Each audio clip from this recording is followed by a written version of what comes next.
खोडसाळ संदेश प्रसारित झाल्यावरून पोलिसात तक्रार. मतदारांमध्ये संभ्रम निर्माण केल्यास फौजदारी कारवाई करणार निवडणूक निर्णय अधिकारी अनिता भालेराव.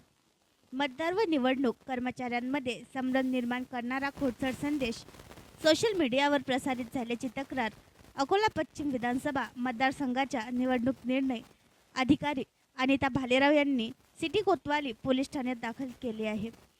या प्रकारे मतदारांमध्ये संभ्रम निर्माण करणारे संदेश कुणी पाठवल्याचे आढळल्यास फौजदारी कारवाई करण्यात येईल असा इशारा श्रीमती भालेराव यांनी दिला आहे. काही अज्ञात व्यक्ती चुकीची माहिती व खोडसाळ संदेश प्रसारित करत असल्याचे निदर्शनास आले आहे. ज्यांची नावे मतदार यादीतून वगळण्यात आली आहेत अशी व्यक्ती देखील मतदान करू शकेल.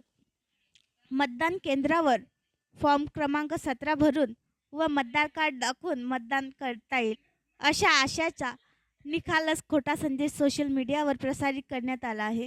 हा संदेश संपूर्णपणे चुकीचा असून मतदारांची दिशाभूल करणारा आहे.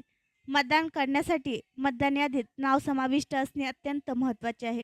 स्थलांतरित मयत किंवा दुबाळ नाव असलेल्या व्यक्तींची नावे मतदार यादीतून वगळण्यात आली आहेत.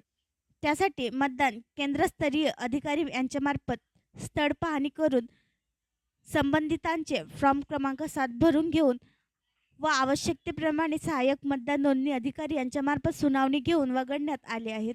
त्यामुळे नियमानुसार वगळलेल्या व्यक्तींना मतदान करता येणार नाही. त्यामुळे अशा प्रकारचा कुठलाही संदेश कुणीही फॉरवर्ड केल्यास किंवा प्रसारित केल्यास त्यांच्याविरुद्ध फौजदारी गुन्हा नोंदवून कठोर कारवाई करण्यात येईल असा इशारा निवडणूक निर्णय अधिकारी श्रीमती भालेराव यांनी दिला आहे. आणखी नवीन व्हिडिओ पाहण्यासाठी आमच्या देशमुख एक्सप्रेस न्यूज चॅनलला सबस्क्राईब करा, लाईक करा आणि शेअर करा.